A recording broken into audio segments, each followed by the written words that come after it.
نیچے درمیان میں اور ساتوں کے نیچے کیا ہے؟ اللہ تعالیٰ اس کی ذرے ذرے سے واقف ایک آسمان جو نہیں لگا دو اور ساتوں والوں کی ایسے اصول ہے اور ساتوں کی عزت کیا ہے؟ اللہ کی سب علم ان اللہ لا يخفى عليه شيء في الارض ولا في السماء زمین میں اور آسمان میں کوئی چیز ایسی نہیں جو اللہ سے چھپی ہوئی نہ ہو.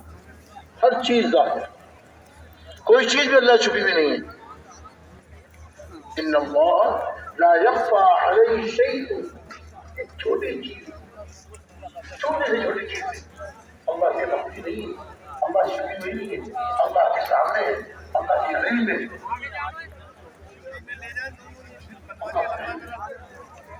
اور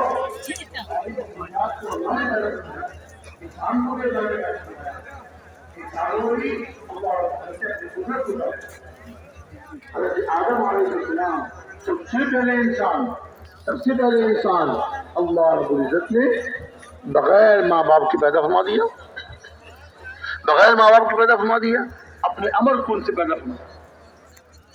اور اس کے بعد اللہ رب العزت نے ہماری اما جان حضرت حوا علیہ السلام کو اللہ رب العزت نے حضرت آدم علیہ السلام کی بائیں پستی سے بغیر ماں کے پیدا کر دیا.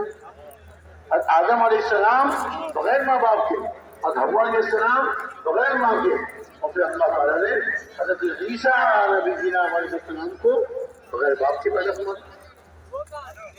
حضرت مریم علیہ السلام کی والدہ جب یہ اپنی والدہ کے پیٹ میں تھی، انہوں نے والدہ نے نظر مانی جو میرے پیٹ میں بچہ ہے اس کو میں اللہ کی نظر مانتی ہوں کہ اللہ کے گھر کی خدمت کے لیے وقف کر دوں.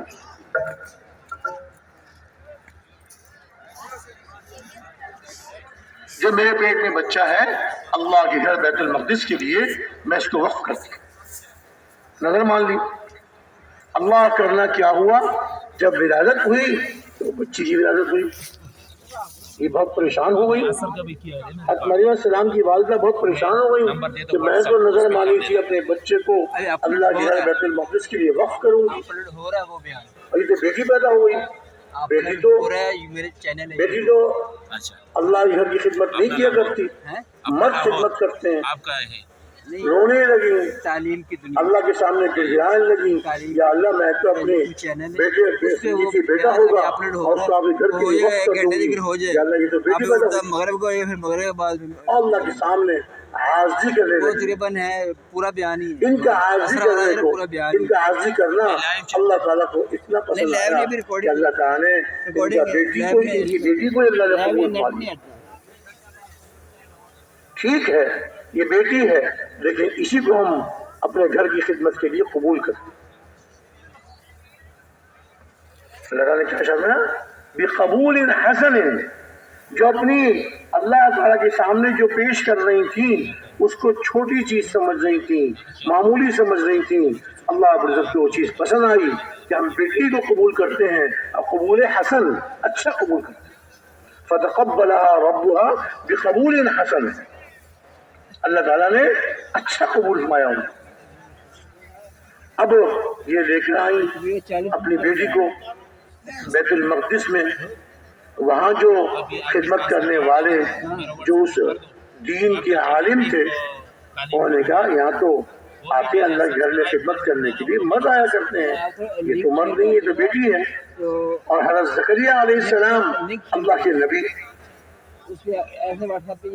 انہوں نے یہ ساری بات سنائی کہ جب یہ میرے پیٹ میں تھی میں سمجھی کہ بیٹا پیدا ہوگا. میں نے اس وقت نظر مانی تھی کہ جو میرے بیٹا پیدا ہوگا اس کو اللہ کے گھر کے لیے وقف کروں گا. اب اللہ نے مجھے بیٹا نہیں دیا، بیٹی دے دی. یہ تو اللہ کے علم میں تھا کہ بیٹی پیدا ہوگی، اور بیٹی کیا کیا یہ اللہ تعالیٰ اس کے ذریعے سے غیبی چیزیں ظاہر فرمائیں گے. تو لے کے ہم پہنچی. اب انہوں نے کہا کہ ہم تو اس کو قبول نہیں کر سکتے. حضرت السلام اللہ کے نبی، اللہ کے پیغمبر، وہ بھی فکر مند. انہوں نے کہا کہ دیکھو میں تو نظر مانی تھی اور اب مجھے یہ اشارہ مل رہا ہے کہ میں اس بچی کو ہی بچی کے ذریعے اپنی نظر پوری کر دوں، بچی کو وقف کر دوں۔ غالباً حضرت زکریا علیہ السلام کو بھی اشارہ ہوا، وہ فرمایا کہ ٹھیک ہے اس بچی کو ہم رکھتے ہیں، اللہ کی طرف سے یہ بچی ہی خدمت کرے گی۔ اب دیکھیے اللہ نے اللہ اپنی نیک بندی کو اتنا رجوع عطا فرمایا اپنی طرف، اتنا کمال عطا فرمایا کہ مریم علیہ السلام کے لیے اچھا کون ان کی تربیت کرے؟ جو وہاں پر بیت المقدس کی خدمت کرنے والے ہر ایک یہ چاہتا ہے یہ تو بہت نیک بچی ہے، اللہ نے اسے قبول فرما لیا ہے، اس کی خدمت تو میں کروں گا، اس کی خدمت میں کروں گا۔ تو یہ ہوا کہ چلو اس کے لیے قرآن اندازی کرتے جس کے نام کا قرآن نکل آئے گا وہ ان کی خدمت کرے گا، ان کی تربیت کرے گا۔ اور قرآن اندازی کا طریقہ بڑا عجیب، قرآن اندازی کا طریقہ بڑا عجیب کہ قلم لو، سرکنڈے کے کانے کے قلم لو، اور ان ایک ایک قلم پر جتنے خادم ہیں اللہ کے گھر کے ہر ایک پہ ایک ایک کا نام لکھو، اسی میں اللہ کے نبی حضرت زکریا علیہ السلام کا نام بھی لکھو، اور ان قلموں کو دریا کے بہاؤ پر ڈال دو۔ جو قلم دریا کے بہاؤ کے خلاف چلے، جو چیز بھی پانی میں ڈالی جاتی ہے بہاؤ سے جب بہتی آگے چلتی ہے، کاغذ ہو، لکڑی ہو، ٹکڑا کوئی بھی چیز ہو وہ آگے بہتی ہے، الٹی طرف تو کوئی بھی چیز نہیں جاتی۔ پانی جس رخ پہ جا رہا ہے اسی رخ پہ سب چیز جاتی ہیں۔ اگر لکڑی، تختہ، کوئی کاغذ، کوئی کپڑا، جو چیز بھی اگر پانی میں گر جائے تو پانی اس کو بہا کے پانی کے بہاؤ پہ چلتی ہے۔ اور یہاں قرآن اندازی کا طریقہ یہ اپنایا گیا، یہ اختیار کیا گیا کہ قلموں پہ نام لکھو اور قلموں کو دریا میں ڈال دو، جو قلم الٹا چلے گا اس کا مطلب یہ ہے کہ یہ جس قلم پہ جس کا نام لکھا ہوا ہے وہ ان کی تربیت کرے۔ اب قلم ڈالے گئے، اب سارے قلم پانی کے بہاؤ پر بہ رہے ہیں، ایک قلم الٹا بہ رہا ہے، ایک قلم الٹا بہ رہا ہے، اور یہ قلم کس کا؟ اس کو نکالو۔ اس قلم کو نکالا اور اس کو دیکھا، اس پر نام لکھا ہوا تھا حضرت زکریا علیہ السلام، اللہ کے نبی، اللہ کے پیغمبر حضرت زکریا علیہ السلام۔ پھر دوسری بات کیا کہ زکریا علیہ السلام حضرت مریم کے خالو تھے۔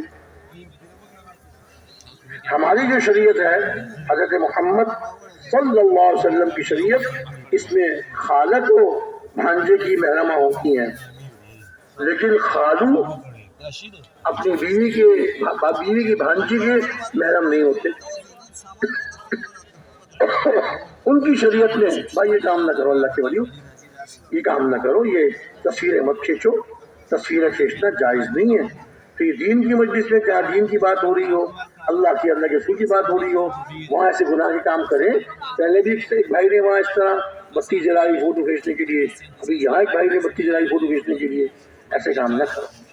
اللہ سے معافی مانگیں، توبہ کریں، اس سے احتیاط کریں۔ تو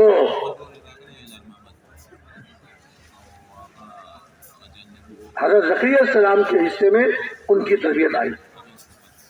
سب کو یہ ہوا کہ یہ اللہ کی خاص بندی ہیں، ان کے ساتھ اللہ کے خاص معاملے ہوتے ہیں، اس لیے ان کی تربیت بھی۔ حضرت زکریا علیہ السلام ان کے خالو تھے، اور ان کی شریعت میں خالو محرم ہوتے تھے۔ ہمارے یہاں خالو بیوی کی بھانجی کے محرم نہیں ہے، ان کی شریعت میں خالو محرم ہوتے تھے۔ اب ان کے حصے میں ان کی تربیت آئی۔ اب دیکھیے بچپن سے ہی اللہ کی مدد ان کے ساتھ، اور ایسی عبادت کرنے والی، دن رات اللہ کا ذکر کرنے والی، اللہ کی عبادت کرنے والی حضرت زکریا علیہ السلام، ایک کمرہ ان کے تجویز کیا، اور کمرے کے اندر وہ رہتی تھی۔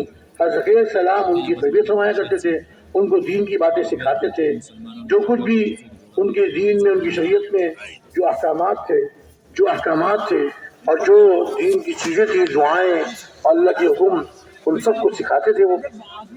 اور پھر شام کو جب وہ اپنے گھر تشریف آنے لگتے تو کمرے کا دروازہ بند کر دیتے، باہر سے تالا لگا دیتے، وہ کمرے کے اندر اکیلے کرے تنہا. اتنی اللہ کی بات کرنے والی، اتنی اللہ کو یاد کرنے والی اللہ کی مقرب بن گئی. فرشتے ان کو نظر آنے لگے، فرشتوں سے بات کرنے لگی. ہاں، اکیلی کمرے میں رہنے والی اللہ کی اتنی عبادت کرنے والی اللہ کی اتنی مقرب بن گئی کہ ان کو فرشتے نظر آنے لگے دنیا میں. اور پھر اللہ تعالیٰ نے ایسی ان کی جو ہے عبادتوں پر اور ذکر اذکار پر اللہ تعالیٰ کی ایسی مددیں ہوئیں کہ حضرت زکریا علیہ السلام ان کو جاتے تھے باہر سے کمرے کا تالا لگا کر مقفل کر کے تشریف لے آتے تھے، اور جب واپس آتے تھے اب کوئی کھڑکی نہیں تھی، کوئی باہر سے کوئی رابطہ نہیں تھا کسی کے آنے جانے کا. اور جب حضرت زکریا علیہ السلام تشریف لاتے تھے اپنے ہاتھ سے تالا کھولتے تھے، اپنے ہاتھ سے تالا کھولتے تھے، اور جب کمرہ کھول کے اندر تشریف لے آتے تھے تو دیکھتے تھے کہ حضرت مریم علیہ السلام کے پاس تازہ پھل رکھے، تازہ پھل، اور پھل بھی کون سے؟ بے موسم کے. اللہ تعالیٰ اپنی نیک بندی کو پھل عطا فرماتے تھے، عمدہ رزق، عمدہ خوراک پھل عطا فرماتے تھے، اور بے موسم کے پھل اور تازہ پھل. اب جیسے ہمارے یہاں ہوتا ہے نا، گرمیوں کے پھل اور ہیں، سردیوں کے پھل اور ہیں. گرمیوں میں آم آتا ہے اور پھل آتے ہیں، سردیوں میں مالٹا، کینو وغیرہ. اب سردیوں کے پھل گرمیوں میں نہیں آتے، گرمیوں کے پھل سردیوں میں نہیں آتے. سردیوں میں کوئی آم نہیں ملتا، اور گرمیوں میں بھی کینو اور سنترے اور مالٹے اللہ عطا فرماتے ہیں. گرمیوں میں اور پھل، سردیوں میں اور پھل. اور یہاں کیا تھا؟ اللہ رب العزت اپنی نیک بندی حضرت مریم علیہ السلام کو تازہ پھل عطا فرماتے اور بے موسم کے پھل.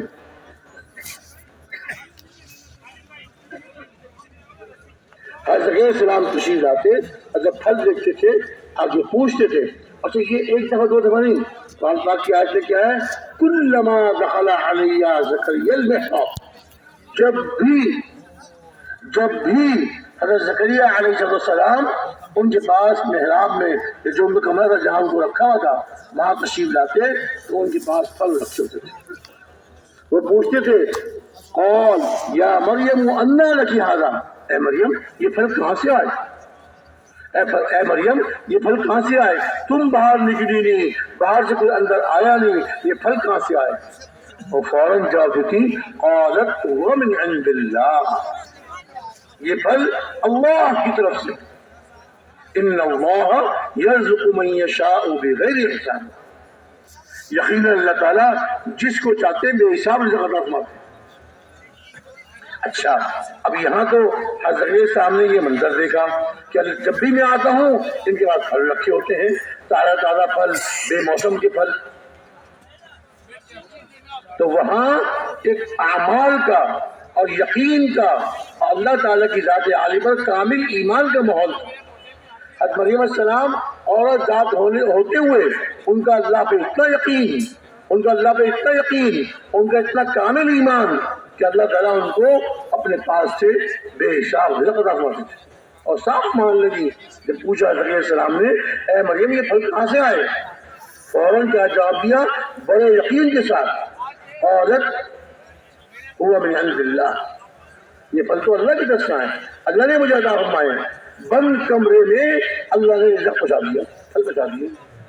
اچھا، حضرت زکریا علیہ السلام کے اولاد نہیں تھی، عمر بڑی ہو گئی تھی، ان کی اہلیہ بھی، ان کی عمر اتنی بڑی ہو گئی تھی کہ جو عورتوں کا جو ہوتا ہے زمانہ، ایک خاص زمانے تک تو جس میں امید ہوتی ہے کہ ان کے یہاں بچے ہوں گے، اولاد ہوگی، اور جب اس عمر سے گزر جاتی ہیں تو پھر اولاد عام طور سے نہیں ہوا کرتی.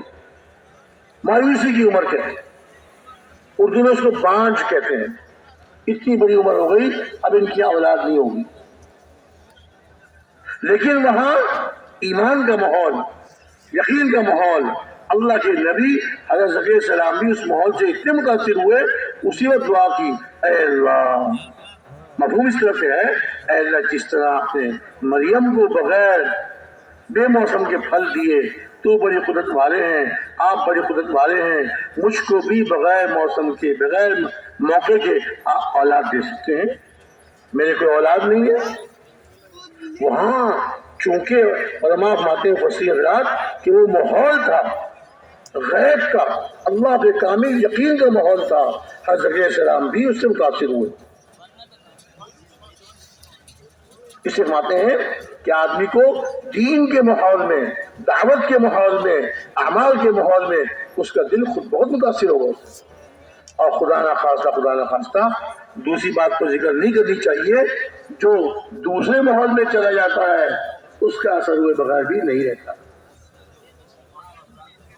جو برے ماحول میں ہمارے پیارے نبی صلی اللہ علیہ وسلم نے بھی مثال دی کہ دیکھو اچھی صحبت کا اچھا اثر ہوتا ہے اور بری صحبت کا برا اثر ہوتا ہے، اور مثال دی کہ دیکھیے کوئی آدمی اگر عطر بیچنے والے کے پاس، عطار کے پاس چلا جائے، اس کے پاس بیٹھے، اگر اس سے خوشبو نہ لی، خوشبو نہ خریدی، تو کم از کم جتنی دیر بیٹھے گا اتنی دیر تو خوشبو کا اس کو فائدہ پہنچے گا،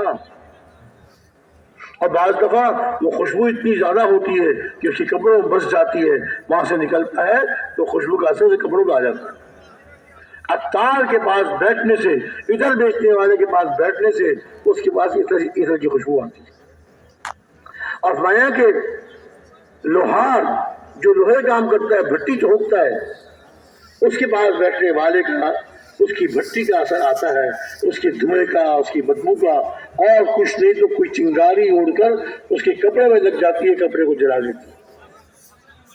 اچھی صحبت میں بیٹھنے والے کو اچھی صحبت کا اثر ہوتا ہے، اور بری صحبت میں بیٹھنے والے کو بری صحبت کا اثر ہوتا ہے۔ عطر بیچنے والے کے پاس بیٹھنے سے عطر کی خوشبو، اور لوہار کے پاس بیٹھنے سے اس کی دھوئیں اور اس کی آگ کی بدبو، اور وہ چیز اس چیز کا اثر رہتا ہے۔ تو اسی لیے فرماتے ہیں کہ آدمی کو اپنی دیکھنا چاہیے کن کے پاس بیٹھ رہا ہے، کس کی صحبت اختیار کی ہوئی ہے، اچھے لوگوں کی صحبت یا برے لوگوں کی صحبت۔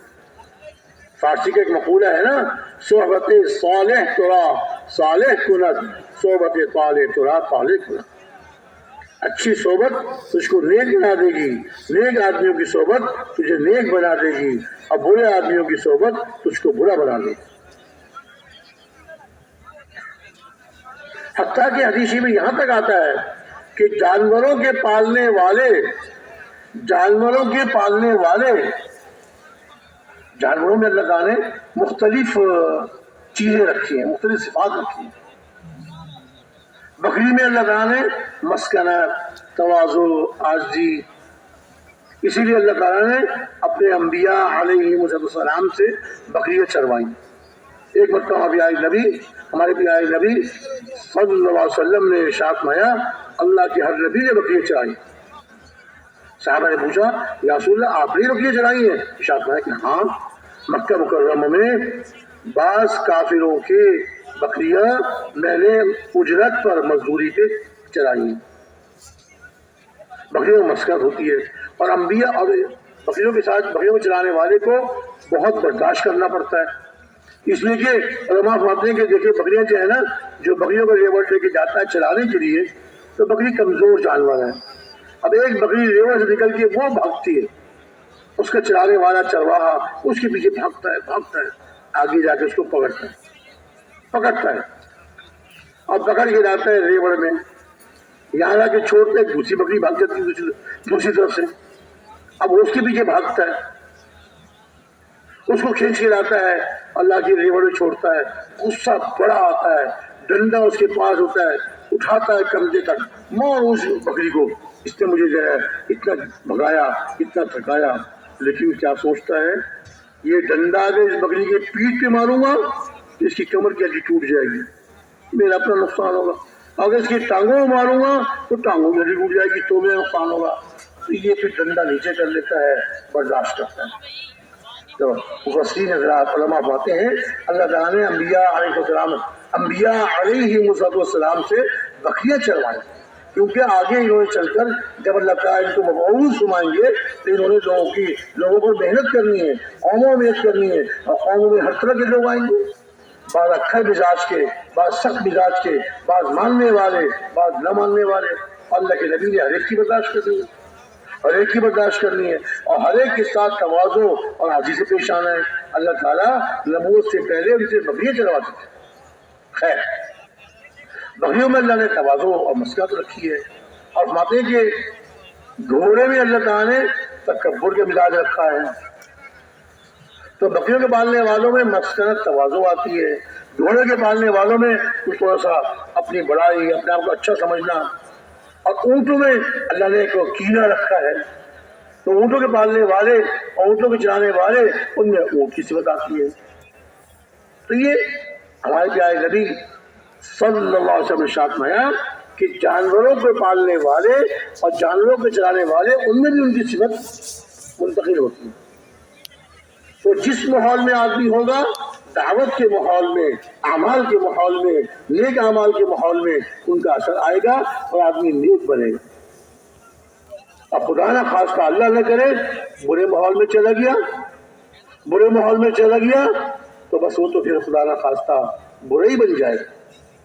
تو چنانچہ حضرت علیہ السلام جب اس ماحول میں تھے، حضرت مریم علیہ السلام کے پاس، تو وہاں اللہ کے غیب پر یقین، کامل ایمان، کامل یقین. حضرت مریم علیہ السلام اللہ کی عبادت میں، اللہ کے ذکر میں اللہ نے ان کو کامل یقین نصیب فرمایا تھا حضرت مریم علیہ السلام کو. تو وہاں حضرت زکریا علیہ السلام نے اللہ تعالیٰ سے دعا کی، اے اللہ مجھے بھی اولاد عطا فرما دے. حالانکہ میرے پاس اولاد کی عمر نہیں رہی، میں بھی بوڑھا ہو چکا ہوں اور میری اہلیہ بھی اس عمر سے گزر چکی ہے. اللہ تعالیٰ نے ارشاد فرمایا کہ ٹھیک ہے، ہم نے آپ کی دعا قبول فرما لی اور آپ کو ہم ایک بیٹے کی خوشخبری سناتے. خوش ہو گئے. اور جب وہاں سے نکلے حضرت مریم علیہ السلام کے پاس سے باہر تشریف لائے، اب وہ ماحول نہیں رہا. دیکھیے اتنا اثر پڑتا ہے، اتنا اثر پڑتا ہے. وہاں تو خود دعا مانگ رہے اللہ سے، اے اللہ مجھے بیٹا عطا فرما. اور جب اس ماحول سے باہر تشریف لائے، کمرے سے باہر آئے، کمرے کو بند کیا، اب عرض کرنے لگے، اے اللہ میرے بیٹا کیسے پیدا ہوگا، میرے بیٹے کیسے پیدا ہوگا، میں تو اس قابل نہیں، میری بیوی اس قابل نہیں. اچھا اللہ تعالیٰ آپ ارشاد فرما رہے ہیں کہ میرے یہاں بیٹا ہوگا، یا اللہ اس کی نشانی کیا ہوگی، یا اللہ اس کی نشانی کیا ہوگی. ارشاد فرمایا اس کی نشانی یہ ہوگی کہ 3 دن تک تم کسی سے بات نہیں کر سکو گے. بتائیے ماحول میں تھے، اور اسی لیے اس کے جاتے ہیں نا کہ تبلیغ میں چلنے والے مسجد کے ماحول میں رہیں، باہر بازار کے ماحول میں نہ جائیں. چلے کے لیے نکلے، جی 3 چلے کے لیے نکلے، 7 مہینے کے لیے ملکوں میں گئے. اب ملکوں کا ماحول تو آپ کو اندازہ ہے کتنا گندا ماحول ہوتا ہے.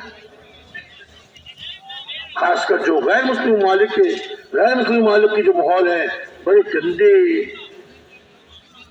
اللہ کے احکامات کے خلاف ماحول ہوتے ہیں.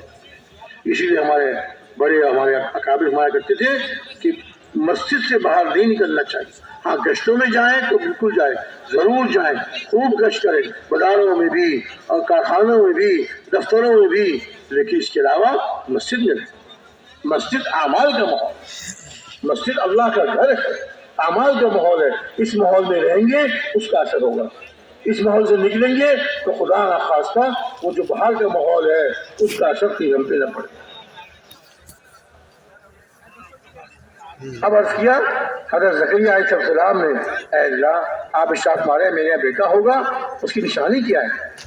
وہاں تو اتنا یقین آ گیا، غیب کا یقین آ گیا، ایسا ایمان نصیب ہو گیا کہ وہاں دعا مانگ رہے ہیں، اللہ آپ نے مریم علیہ السلام کو بے موسم کے پھل دے رہے ہیں، مجھے بھی بغیر موسم کے لیے بیٹا دے دے.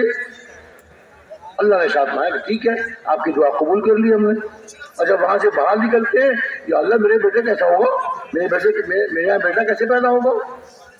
ارشاد فرمایا کہ نہیں، ہم دیں گے تم کو بیٹا، بے موسم کے بغیر وقت کے بیٹا دیں گے. نشانی یہ ہوگی کہ 3 دن تک آپ کسی سے بات نہیں کر سکتے. اور دیکھیے اللہ کی قدرت، یہ زبان کسی سے بات کرنے کے لیے نہیں چل رہی.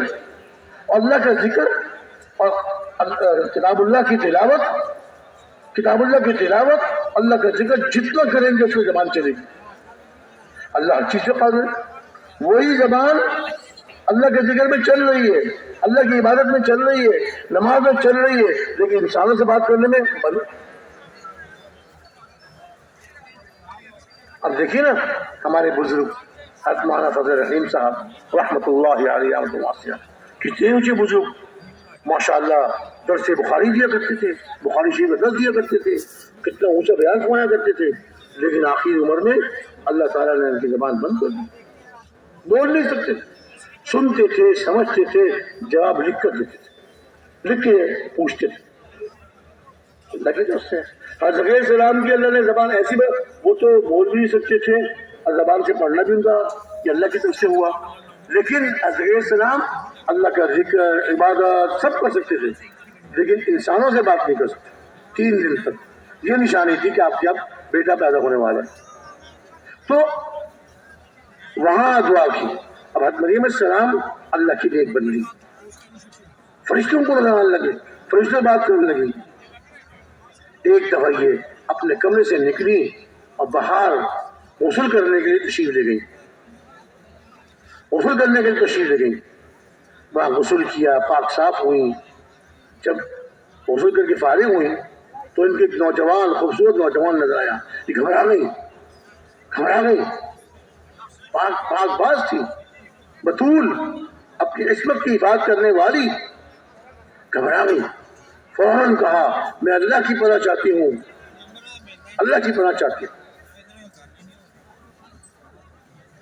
حضرت جبریل السلام تھے, انسانی شکل میں آئے تھے, اور نے کہا میں آپ کے رب کا رسول ہوں, آپ کے رب کا قاصد ہوں, تاکہ آپ کو بیٹا عطا کروں.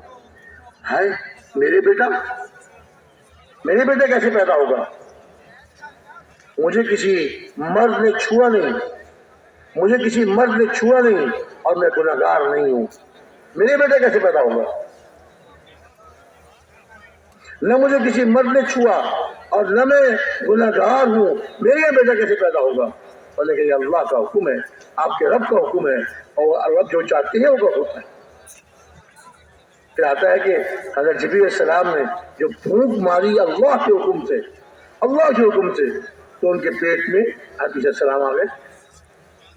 اللہ نے پیدا فرما دیا ان کے پیٹ میں, اور ابھی وہ اپنے کمرے میں واپس تشریف بھی نہیں لے گئی, اور بچہ پیٹ میں آیا, اور بچہ بڑا بھی ہو گیا, اور وہ ولادت کا وقت بھی ہو گیا. کہاں 8-9 مہینے بچے کی ماں تکلیف برداشت کرتی ہیں. اب تو صحتیں کمزور رہنے لگی, تو اسپتالوں کے چکر, ڈاکٹریوں کے چکر, دواؤں کا اہتمام, کیا کچھ نہیں ہوتا. اور وہاں کیا ہوا, حضرت جبریل السلام نے اللہ کے حکم سے پھونک ماری, اندر حضرت السلام آ گئے. اللہ پیدا کرنے والے, اللہ بڑی قدرت والے, اور پیٹ میں بچہ آ گیا. اب کچھ اور وہیں پر ہی بچے وہ جو ہے اتنے ہو گئے کہ ولادت کا وقت ہو گیا. اب جب بچے کی ولادت ہوئی تو حضرت مریم السلام رونے لگی. ہائے میں کیا کروں, میں بچے کو لے کے کیسے جاؤں؟ یا لیتنی مت قبل ھذا وکنت نسیا منسیا, اے کاش اس بچے کے پیدا ہونے سے پہلے میں مر چکی ہوتی, یا میرا نشان مٹ چکا, نام و نشان مٹ چکا ہوتا. اللہ تعالیٰ جیسے بند کمرے کے اندر اللہ تعالیٰ غیب سے ان کو پھل عطا فرماتے تھے, ایسے اللہ تعالیٰ نے بغیر باپ کے ان کو بیٹا عطا فرمایا, اور بیٹا بھی ایسا کرامات والا, موجوں والا. اب رو رہی ہے. اللہ تعالیٰ نے ارشاد فرمایا یہ بچے کو لے کے تم جاؤ, اور جب قوم والے تم سے پوچھے تو اشارہ کر دینا کہ میں نے چپ کا روزہ رکھا ہوا ہے. ہماری شریعت میں تو چپ کا روزہ نہیں ہے. آپ کسی سے بات ہی نہ کرے, نہیں, ہمارے اس کی اجازت نہیں. دعوت دے, دین کی بات کرے, لوگوں سے ترغیب کی بات کرے. ان کی شریعت میں تھا ایک دن چپ کا روزہ رکھ لیا, اب کسی انسان سے بات نہیں کریں گے. اللہ کا ذکر, دعا, عبادت یہ سب کریں گے, لیکن کسی انسان سے بات نہیں کریں. تو ارشاد ہوا کہ جب تم لوگوں کے پاس جاؤ لوگ تم سے پوچھیں تو اشارے سے کہہ دینا میرا تو روزہ ہے، میں تو بات کروں گی نہیں، اس بچے سے پوچھو، اس بچے سے پوچھو، اور وہ گود میں ابھی پیدا ہوئے ہیں۔ جب حضرت مریم السلام حضرت عیسیٰ السلام کو گود میں لے کے چلتی ہیں، آگے قوم والے آ رہے ہیں، ارے اے مریم یہ بچہ تو کہاں سے لے آئی؟ تیرا باپ تو نیک آدمی تھا اور تیری ماں بری نہیں تھی، تو کہاں سے لے آئی یہ بچہ؟ انہوں نے اشارے سے کہہ دیا میرا تو روزہ ہے، میں تو بات کروں گی نہیں، اس بچے سے پوچھو۔ اشارے سے کہا، وہ کہنے لگے اس بچے سے پوچھے، یہ تو بچہ بھی گود میں ہے، اس سے ہم کیا پوچھیں؟ ابھی انہوں نے کیا جواب دیا کہ تو روزہ رکھا ہوا تھا۔ حضرت عیسیٰ السلام بول پڑے، قال انی عبد اللہ۔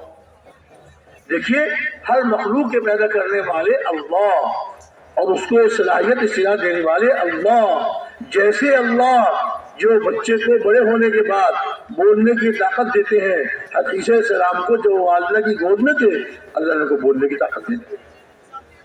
ساری قوم حیران رہ گئی، یہ بچہ دودھ پیتا بچہ آج پیدا ہوا ہے، یہ کیسے بول رہا ہے؟ قرآن پاک کی آیات میں اللہ نے ارشاد فرمایا، کیسے انہوں نے لوگوں کو بتایا میری ماں ہے، اللہ نے مجھے حکم دیا میں اچھا سلوک کروں، اور کئی آیات اللہ نے قرآن پاک میں نقل فرمائی ہیں، نازل فرمائی ہیں۔ تو کرنے والے اللہ ہیں۔ حضرت مریم السلام کو بغیر باپ کے بیٹا دیا، حضرت عیسیٰ السلام کو عمر گزر جانے کے بعد بیٹا دیا، اور اللہ تعالیٰ نے تو نام بھی رکھ دیا، ہم آپ کو بیٹا دے رہے ہیں اور ان کا نام یحییٰ رکھ رہے ہیں، اور یہ یحییٰ نام آج سے پہلے کسی کا نہیں، اللہ نے بنا یحییٰ، حضرت یحییٰ علیہ السلام وہ اللہ کے نبی تھے۔ عرض میں یہ کر رہا تھا کہ دیکھیے اللہ تعالیٰ بڑی قدرت والے ہیں، اللہ تعالیٰ سب کچھ کرنے کا قادر ہے۔ وہ اللہ جس نے حضرت آدم علیہ السلام کو بغیر ماں باپ کے پیدا فرمایا، وہ اللہ جس نے حضرت حوا علیہ السلام کو بغیر ماں کے پیدا فرمایا، وہ اللہ جس نے حضرت عیسیٰ علیہ السلام کو بغیر باپ کے پیدا فرمایا، اور وہ اللہ سارے انسانوں کو ماں باپ سے پیدا فرما رہے ہیں۔ یہ سب اللہ کی قدرت ہے، یہ سب اللہ کی قدرت ہے۔ اللہ تعالیٰ جیسے چاہتے ہیں وہ ہوتا ہے، جو اللہ چاہتے ہیں وہ ہوتا ہے، اور جو اللہ نہیں چاہتے وہ نہیں ہوتا۔ کرنے والے ایک اللہ ہے۔ اس کی دعوت دے دے کر لوگوں کو اس کی دعوت دے دے کر لوگوں کو اس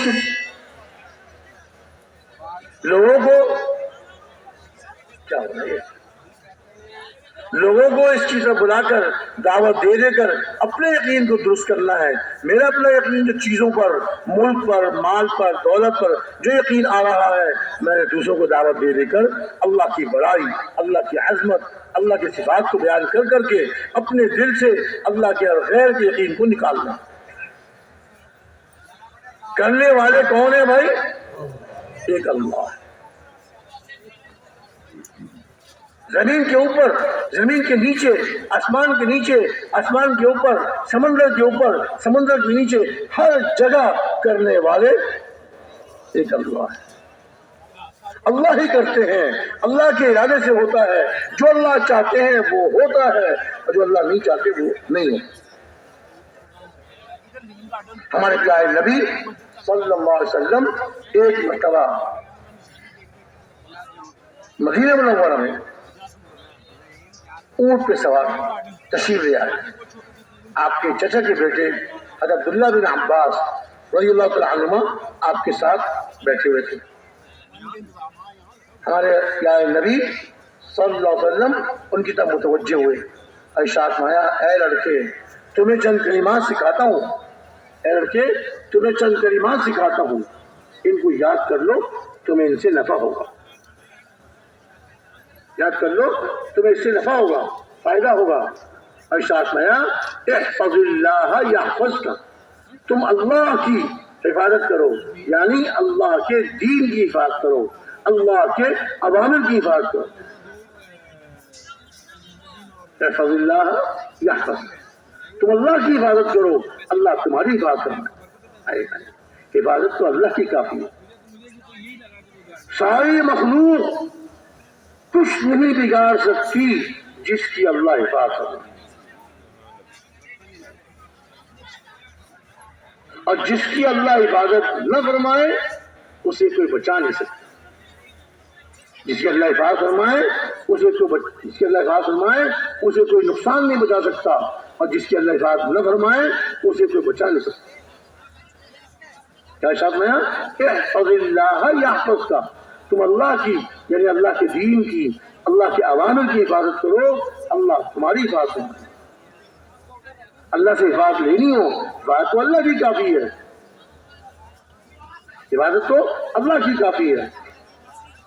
اللہ سے حفاظت لینی ہو اللہ کے دین کی، اللہ کے اوامر کی حفاظت کرو. اور اللہ کے دین کی حفاظت ہوتی ہے اللہ کے دین پر عمل کرنے سے، اللہ کے اوامر کو پورا کرنے سے، اور دوسروں کو دعوت دے دے کر ان کو اللہ کے دین پر لانے سے کہ وہ بھی اللہ کے دین میں چلنے والے بن جائیں اور وہ بھی اللہ کے اوامر کو پورا کرنے والے بن جائیں. اس سے اللہ کے دین کی حفاظت ہوتی ہے، اللہ کے اوامر کو پورا کرنے سے اور دوسروں کو دعوت دے دے کر اور دوسروں کو محنت کر کے ان کو بھی اللہ کے اوامر کے پورا کرنے پر لانے سے اللہ کے دین کی حفاظت ہوتی ہے. اور جب اللہ کے دین کی حفاظت ہوتی ہے اللہ ان کی حفاظت کرو. احفظ اللہ یحفظ کا، تم اللہ کی یعنی اللہ کے دین کی حفاظت کرو، اللہ کے اوامر کی حفاظت کرو، اللہ تمہاری حفاظت فرمائے. اور دوسری بات کیا ارشاد فرمائی احفظ اللہ تجدہ تجاہک، تم اللہ کی یعنی اللہ کے دین کی، اللہ کے اوامر کی حفاظت کرو، اللہ کو اپنے سامنے کرو.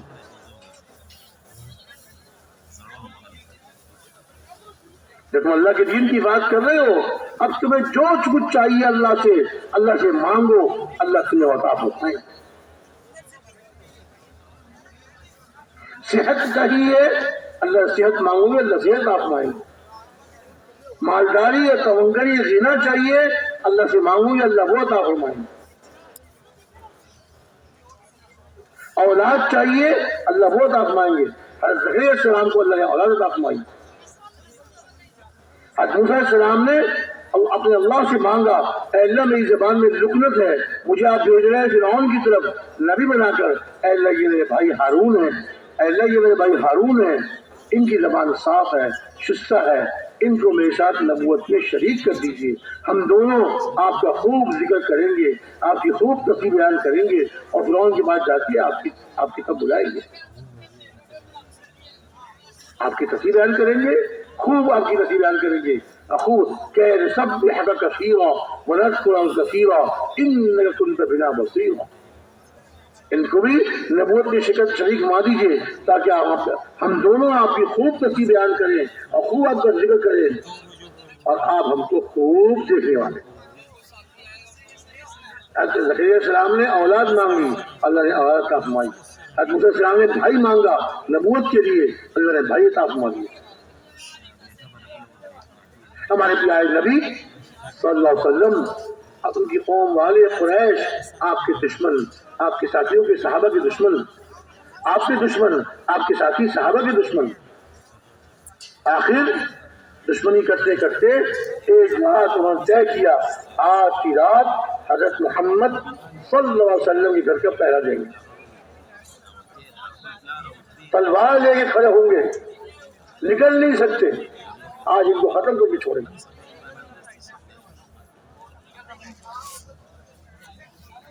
دوپہر کو حضور اکرم صلی اللہ علیہ وسلم بے وقت ہر روز تشریف جاتے تھے حضرت ابوبکر صدیق کے گھر میں، لیکن وہ شام کا وقت ہوتا تھا. جس دن آپ نے ہجرت فرمانی تھی اس دن دوپہر کو آپ تشریف لے گئے. حضرت عائشہ ابھی کم عمر تھی، فرماتی ہے کہ جب حضور تشریف لائے ہم ذرا حیران ہوئے آج بے وقت کیسے تشریف لے آئے. آپ تشریف لائے حضرت ابوبکر صدیق سے آپ نے ارشاد فرمایا کہ مجھے اللہ کا حکم آنے والا ہے ہجرت کا.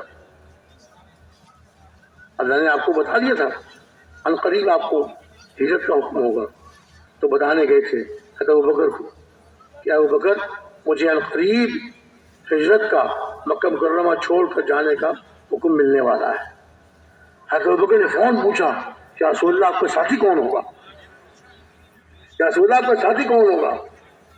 حضور نے ارشاد فرمایا اللہ نے تمہارا انتخاب فرمایا، تم میرے ساتھی ہوئے.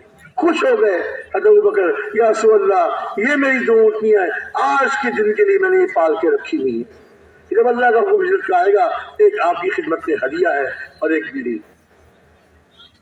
حضور شاہ فرمائے نہیں نہیں نہیں، یہ اللہ کا راستہ ہے، اللہ کے راستے میں کسی کا مال نہیں لیا کرتے۔ آج جو ہم عرض کرتے ہیں نا جماعت میں نکلنے والوں کو، اپنی جان اپنا مال، اپنی جان اپنا مال، کسی سے نہیں لینا، کسی سے درخواست نہیں کرنی کہ جی میرا کچھ نکلنے کا باہر ملکوں میں ذرا تھوڑا سا کچھ کم پڑ رہا ہے، نہ ہرگز نہیں، اپنی جان اپنا مال۔ انبیاء علیہ السلام کیا مانا کرتے اپنی قوموں سے؟ لا اسألکم علیہ اجرا ان اجری الا علی یہ نا حافظ لوگ، رمضان قریب آ رہا ہے، حافظ لوگ بولیے نا ان اجری الا علی، کوئی حافظ نہیں ہے یہاں پر تو بولتے کہ نہیں، پوچھو اشارہ کر دو، ان اجری الا علی رب العالمین، میں تم سے اس کا بدلہ نہیں چاہتا، میرا بدلہ تو اللہ رب العالمین دے، اللہ کے راستے۔ جی ہاں جی ہاں جی تو اشارہ ہمارا ان اجری الا علی رب العالمین کیا ہے؟ تو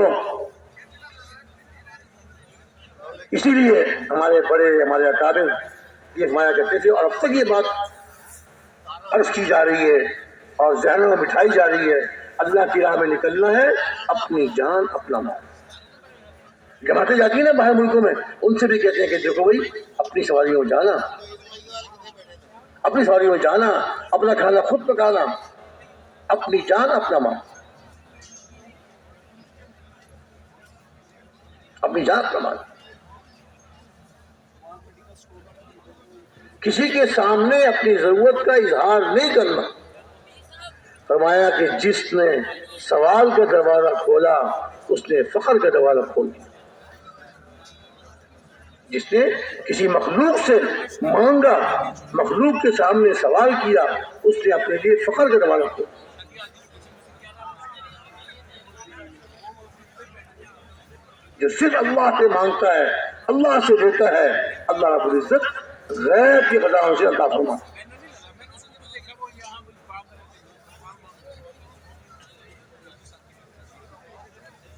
ہمارے بڑے منع تو کرتے ہیں کہ آج کل کی باتیں نہ سنایا کرو، ایک چھوٹی سی بات سنا دوں، آج کے زمانے کی، جو اللہ سے مانگتا ہے، اللہ کے سامنے روتا ہے، اللہ غیب سے اس کا انتظام فرماتا ہے۔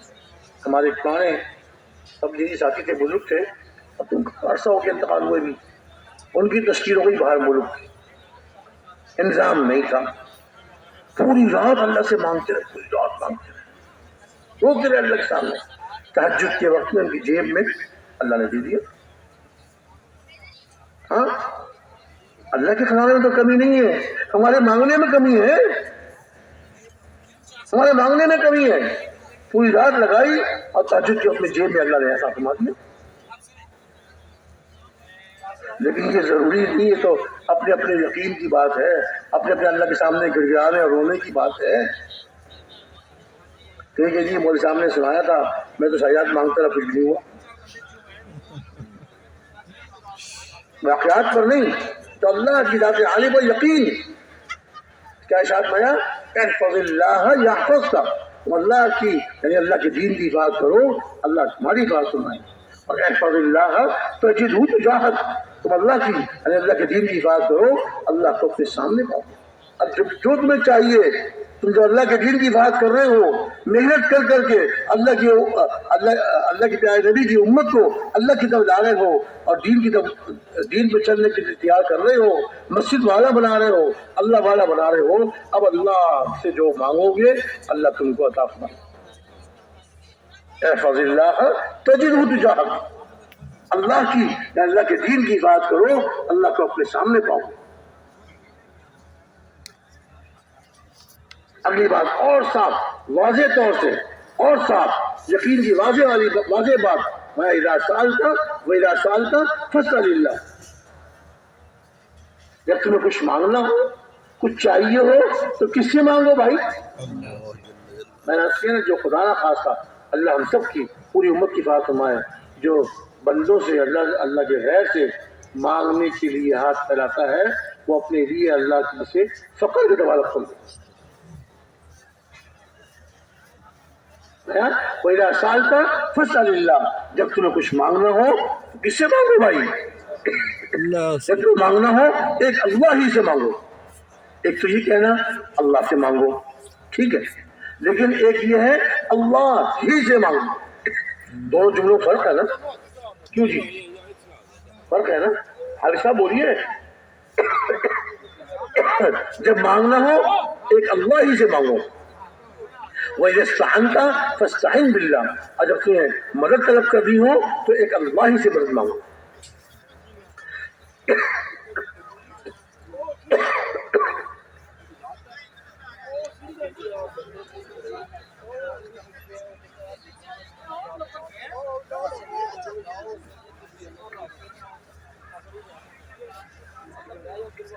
جب مانگنا ہو ایک اللہ ہی سے مانگو, اور جب مدد طلب کرنی ہو تو ایک اللہ ہی سے مدد مانگو. کتنی یقین کی بات, کتنی اونچی بات, کس پر ہم اپنے آپ کو لائیں, اس کا یقین کریں کہ جو ارشاد فرمایا جا رہا ہے یہ حق ہے. جو ارشاد فرمایا جا رہا ہے یہ حق ہے. اس پر ہم نے خود بھی آنا ہے اور دوسروں کو بھی اکرام کے ساتھ, نرمی محبت کے ساتھ, دل میں خواہی ہمدردی لے کر ان کو بھی لانا ہے. اب ارشاد فرمایا کہ دیکھو ساری زمین والے اگر تم کو نفع پہنچانا چاہیں, کھلی بات, صاف بات, ساری زمین والے تم کو نفع دینا چاہیں, تم کو وہی نفع پہنچے گا, وہی فائدہ پہنچے گا جو اللہ نے تمہارے لیے لکھ دیا.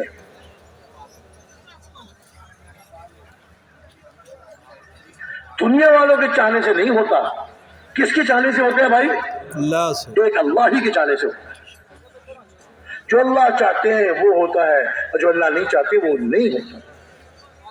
اس کی دعوت خوب دینی ہے اپنے یقین کی اصلاح کی نیت سے, اور اس پر امت کو لانا ہے انشاءاللہ. زمین والے اگر تمہیں نفع دینا چاہیں تم کو وہی نفع ملے گا جو اللہ نے تمہارے لکھ دیا ہے. زمین والے اگر تمہیں نقصان پہنچانا چاہیں نقصان وہی پہنچے گا جو اللہ نے تمہارے لیے لکھ دیا ہے.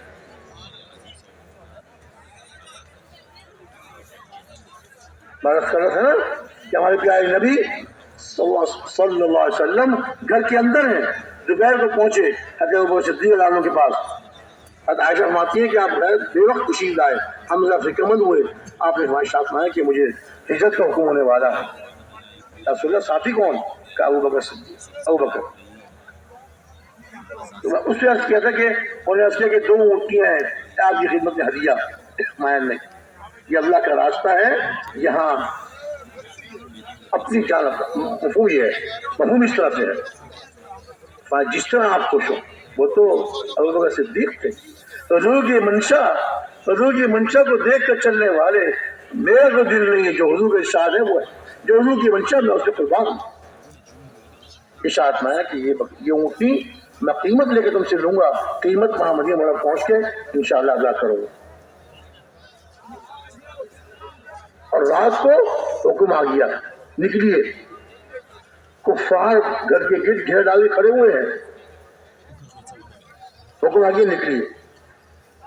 اللہ کے نبی ان کو یقین ہے جب حکم آ گیا وہ ذات حفاظت کرنے والی میری حفاظت کرے گی, کوئی نقصان نہیں پہنچا سکتا. کسی کی مجال نہیں کہ مجھے نقصان پہنچا دے, کسی کی مجال نہیں کہ مجھے نقصان پہنچا دے.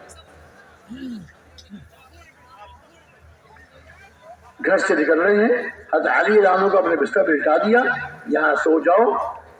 یہ امانتیں ہیں ان کافروں کی جو آپ کے دشمن بنے ہوئے ہیں, نعوذ باللہ آپ کو شہید کرنے کے لیے لوگوں کو کھڑا کر دیا.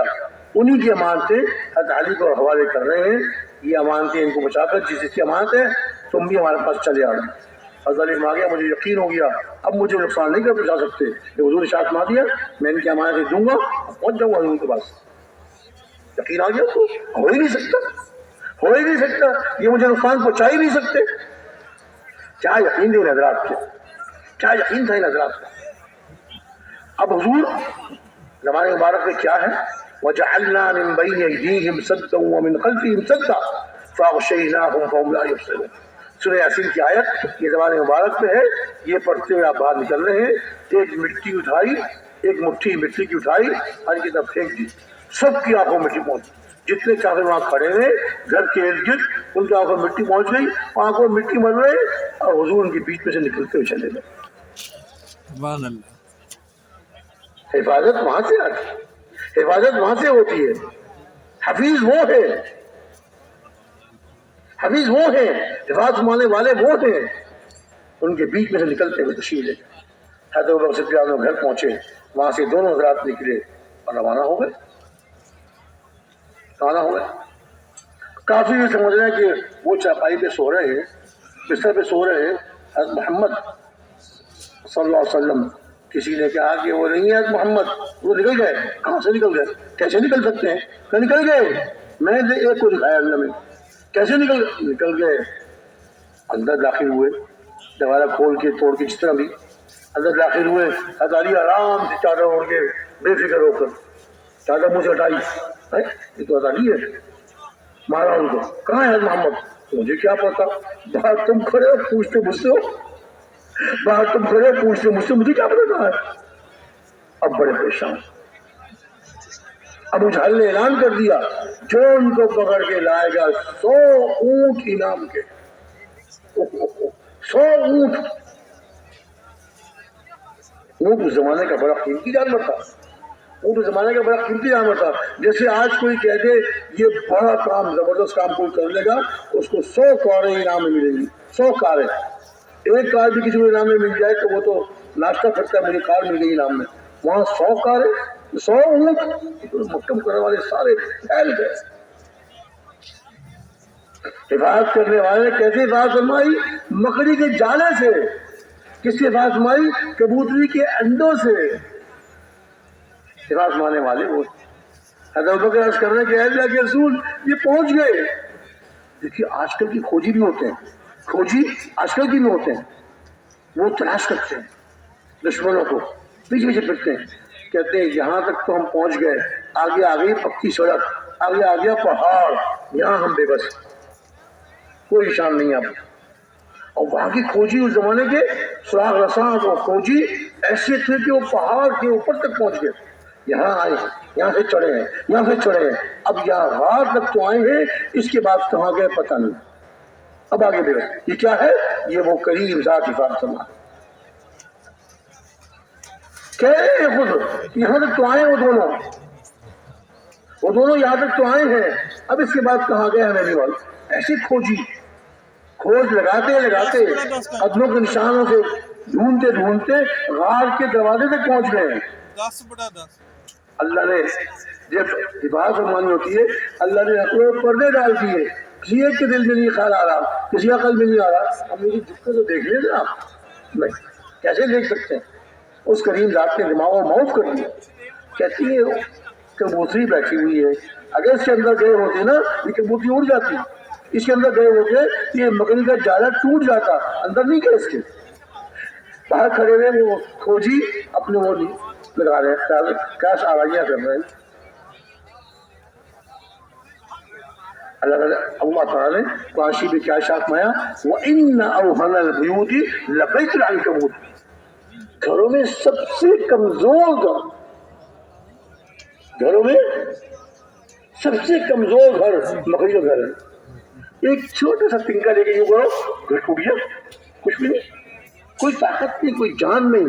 لیکن وہ کریم ذات اپنے پیارے نبی کی اور ان کے ساتھی کی حفاظت فرما رہے ہیں سب سے کمزور گھر سے.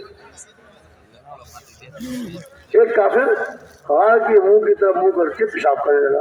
حضور نے شاپ آیا، وہ کہ دیکھو ان کو نہیں پتا مندر ہے، اگر ان کو پتا ہوتا تو کبھی کا منہ کر پیشاب نہ کرتا. یہ ادھر منہ کر کے پیشاب کر رہا ہے، ان کو نہیں پتا مندر ہے.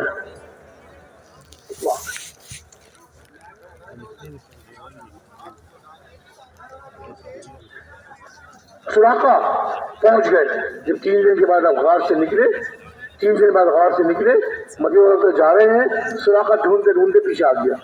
یا رسول اللہ سراقہ آ گیا، آنے دو. پیچھے پہنچے، جب قریب پہنچے تو گھوڑے کے پاؤں، سراخ گھوڑے کے پاؤں زمین میں، اس پتھریلی زمین میں دھس گئے۔ وہ دیکھ رہا حیران، اس پتھریلی زمین میں گھوڑے کے پاؤں کیسے دھس گئے؟ بڑی کوشش کر رہا ہے، نکل نہیں رہے۔ اے محمد نکال دو میرے گھوڑے کے پاؤں۔ آپ نے دعا فرما دی، پاؤں نکل گئے۔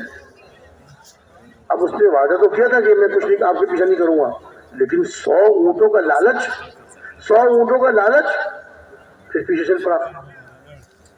پھر حضور نے دعا فرمائی، پھر پاؤں دھس گئے، پھر پاؤں دھس گئے، پھر سے بڑی کوشش، پاؤں نہیں نکل رہا۔ تیسری مرتبہ کہا کہ اے محمد صلی اللہ علیہ وسلم، اب کی مرتبہ آپ دعا فرما دیجیے، میں آپ سے وعدہ کرتا ہوں کہ اب میں آپ کے پیچھے نہیں کروں گا، اور میں واپس جاؤں گا، اور جتنے لوگ اس راستے پہ آ رہے ہوں گے ان کو ہی بھٹکا دوں گا، نہیں یہاں نہیں ہے، میں بہت دور تک دیکھ آیا ہوں، ان کو بھی یہاں سے موڑ دوں گا۔ حضور دعا فرما دی، تیسری مرتبہ پھر گھوڑے کے پاؤں نکل گئے زمین سے۔ اے سراقہ، اے سراقہ، تیرا کیا حال ہوگا جب تیرے ہاتھ میں کسرا کے کنگن ہوں گے؟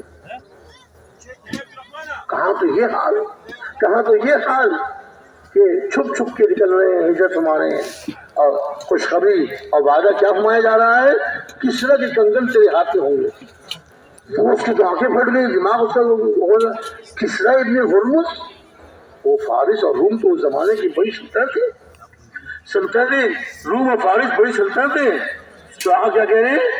کسرا ابن ہرمز، شاپ آئے کہ ہاں کسرا ابن ہرمز کے کنگن۔ اور ہوا حضرت عمر عالم کے زمانے میں جب فارس فتح ہوا اور وہاں کا خزانہ سعد بن ابی وقاص نے مدینہ روانہ کیا تو سراقہ پہنچ گئے، صحابی ہو چکے تھے، مسلمان ہو چکے تھے۔ حضرت سراقہ رضی اللہ تعالیٰ عنہ، اے المؤمنین، اس خزانے میں کسرا کے 2 کنگن ہیں، وہ مجھے حضور نے عطا فرمائے تھے۔ تمہیں کیسے دیے تھے؟ گواہ لاؤ، جواب پیش کر دیے، نکال کے دو، تمہیں حضور ہجرت اور دے چکے تھے، لو تمہارے ہیں۔ شاید مایا جب مدد طلب کرنی ہو تو کس سے لو؟ ایک عباس سے۔ عبادت میں نے عرض کیا نا کہ گھر کے اندر ہے اور باہر پہرے دے رہے ہیں، اللہ نے کیسے حفاظت کی، کیسے حفاظت فرمائی۔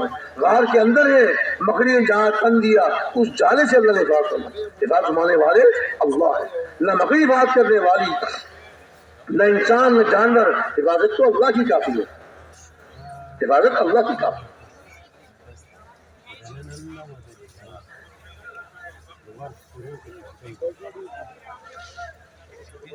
جب کچھ مانگنا ہو تو ایک اللہ ہی سے مانگو، اور جب تمہیں کسی سے مدد طلب کرنی ہو تو ایک اللہ ہی سے مدد طلب کرو۔ اور اس کے بعد کیا آخری مضبوط بات ارشاد فرما دی، رفعت الاقلام وجفت الصحف۔ سن لو، دیکھو تقدیر کے لکھنے والے قلم اٹھا لیے گئے، تقدیر کے لکھنے والے قلم اٹھا لیے گئے، اور صحیفوں کی سیاہی خشک ہو چکی۔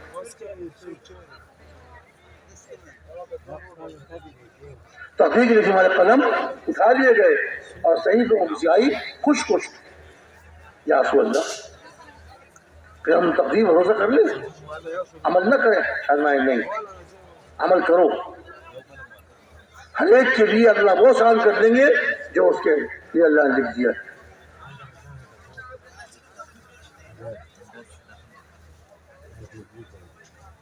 اللہ تعالیٰ نے اپنے علم کے کمال پر، اللہ تعالیٰ کا علم کامل ہے، مکمل علم ہے، اپنے علم کے کمال پر اللہ نے قلم کو حکم دیا، قلم نے لکھ دیا یہ شخص دنیا میں جا کے نیک بنے گا یا یہ شخص دنیا میں جا کے بدبخت بنے گا۔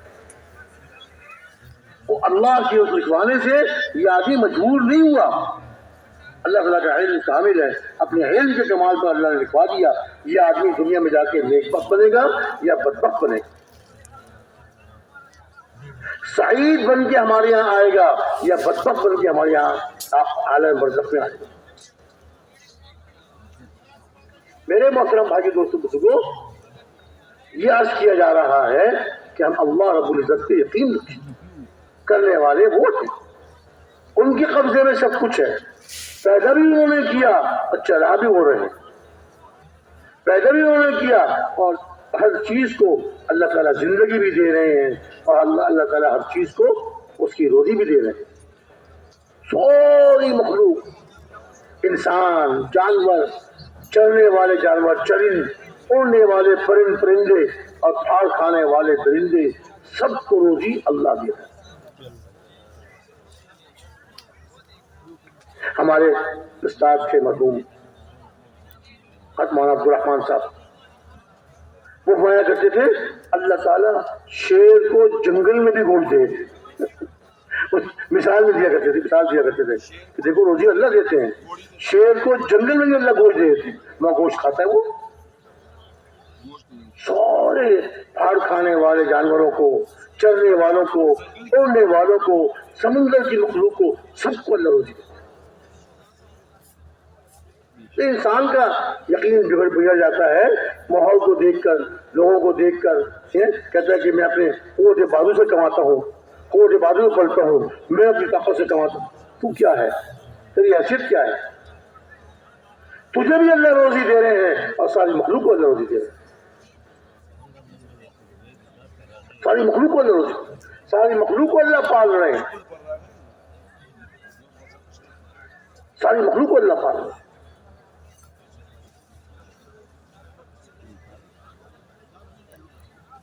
قرآن شریف میں اللہ رب العزت نے صاف صاف اشارت ماریا، وَبِالسَّمَاءِ رِزْقُكُمْ وَمَا تُوعَدُونَ فَوَرَبِّ السَّمَاءِ وَالْأَرْضِ إِنَّهُ لَحَقٌّ مِثْلَ مَا أَنَّكُمْ تَنطِقُونَ۔ تمہارا رزق، تمہاری روزی آسمانوں میں ہے۔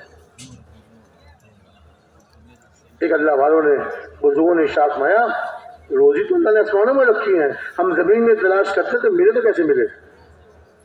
روزی تو آسمانوں میں ہے، ہم زمین میں تلاش کر رہے ہیں۔ کیا ارشاد فرمایا؟ تمہاری روزی آسمانوں میں ہے اور جس کا تم سے وعدہ کیا گیا ہے وہ سب آسمانوں میں ہے۔ پھر اللہ رب العزت اپنی ذات عالی کی، اللہ تعالیٰ اپنی ذات عالی کی قسم کھا کے ارشاد مارے ہیں فَوَرَبِّ السَّمَاءِ وَالْأَرْضِ، آسمان اور زمین کے رب کی قسم، آسمان اور زمین کے رب کی قسم، یہ بات بالکل حق ہے، سچی ہے، تمہارے رزق آسمانوں میں۔ یہ ایسے ہی ہے جیسے کہ تم آپس میں باتیں کرتے ہو، بولتے ہو، روزی آسمانوں میں، آسمانوں سے روزی اترتی ہے، آسمانوں سے روزی اترتی ہے، غیب سے روزی آتی ہے۔ ارشاد فرمایا کہ جو آدمی استغفار کو لازم پکڑ لے، توبہ کرے، استغفار کرے، اللہ سے معافی مانگے، لازم پکڑ لے۔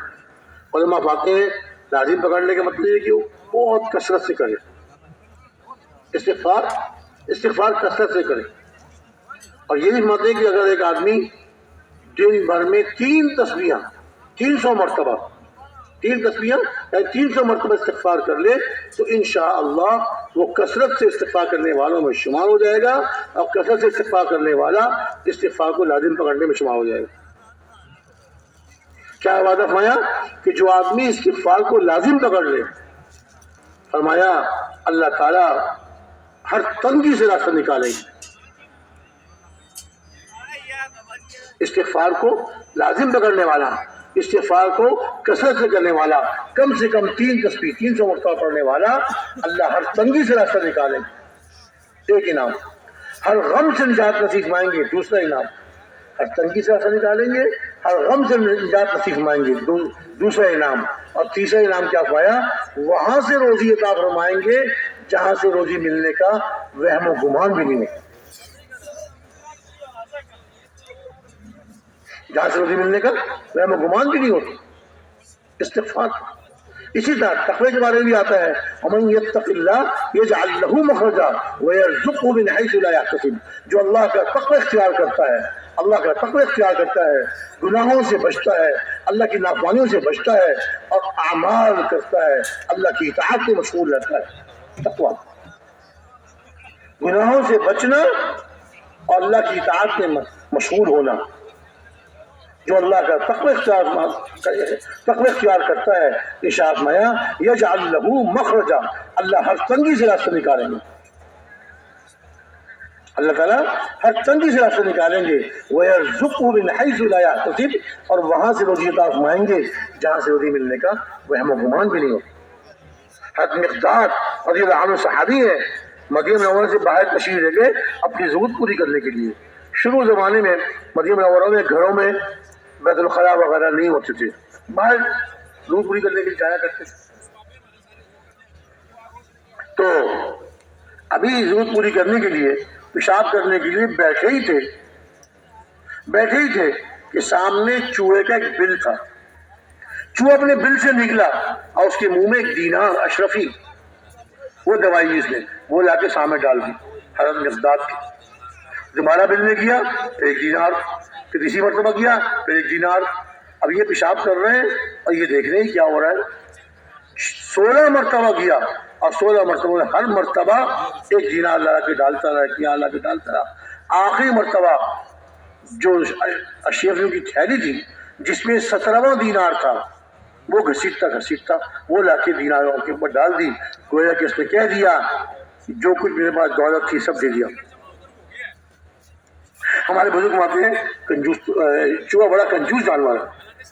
ہمارے بزرگ مانا کرتے تھے کہ چوہا تو بڑا کنجوس جانور ہے، یہ باہر سے چیزیں گھسیٹ کے اپنے بل میں لے جاتا ہے۔ روٹی کے ٹکڑے ہیں، چاول کے دانے ہیں، دال کے دانے ہیں، اور یہ وہ کھانے پینے کی سب چیزیں گھسیٹ کے اپنے بل میں لے جاتا ہے۔ اپنے بل سے باہر کوئی چیز نہیں رکھتا سوائے مٹی کھول کے باہر پھینکتا ہے۔ اتنا کنجوس جانور، اور وہ کیا لے کے آ رہا ہے؟ دینار۔ چوہے کو کیا پتا یہ دینار ہے، یہ جہل کی کام کی چیز ہے۔ یہ کیا تھا؟ وَيَرْزُقْهُ مِنْ حَيْثُ لَا يَحْتَسِبُ، اللہ وہاں سے رزق عطا فرمائیں گے جہاں سے رزق ملنے کا وہم و گمان بھی نہیں۔ حضرت آپ کو پتا تھا؟ وہ تو پیشاب کرنے کے لیے بیٹھے تھے۔ اشرفیاں اٹھائیں، فارغ ہو گئے ضرور پوری کر کے، اشرفیاں اٹھائیں، تھیلی میں ڈالیں اور سیدھے حضور اکرم صلی اللہ علیہ وسلم کے پاس پہنچ گئے۔ یا رسول اللہ، آج تو میرے ساتھ یہ عجیب واقعہ پیش آیا، آپ نے ارشاد کیا کیا تم نے اس کے بل میں ہاتھ ڈال کے دیکھا تھا؟ کہ اس میں وہ خزانہ ہے؟ اس میں رسول اللہ مجھے کیا پتا، میں تو وہاں پہ تقاضا پورا کرنے کے لیے بیٹھا تھا۔ علماء نے لکھا ہے حضور نے کیوں پوچھا، اس لیے کہ مسئلہ ہے کہ مایا کہ جو آدمی کہیں تلاش کرے، کہیں کسی غار میں یا کسی بل میں شاید یا کچھ ہو، اور اس کے تلاش کرنے کے بعد وہ چیز ملے، وہ خزانہ ملے، تو اس میں سے 5واں حصہ خمس، 5واں حصہ بیت المال میں دینا ہوتا ہے۔ 4 خمس 4/5 حصے خود رکھ سکتا ہے، 1 خمس بیت المال میں جمع کرانا ضروری ہے۔ تو اس نے تلاش نہیں کیا، بغیر تلاش کیے، بغیر محنت کے وہ خزانہ مل جاتا ہے۔ اب یہ سارا اس کا ہے، اس کو بیت المال میں جمع کرانے کی ضرورت نہیں۔ اس نے حضور نے پوچھا، جب میں عرض کیا رسول اللہ مجھے تو پتہ بھی نہیں، میں تو اپنا تقاضا پورا کرنے کے لیے بیٹھا تھا۔ ارشاد فرمایا یہ وہ روزی ہے جو اللہ تعالیٰ تقوی میں عطا فرماتا ہے۔ جاؤ تم لے جاؤ، اس کو استعمال کرو، تمہارے لیے حلال۔ 17 اشرفیاں، 17 دینار۔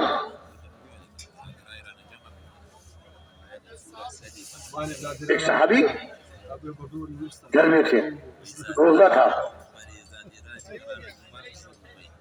تو نماز کی تیاری فرما رہے تھے، ظہر کی نماز کی۔ اتنے میں دروازے پر کوئی بیچارہ محتاج سائل، اللہ کے نام پہ کچھ دے دو۔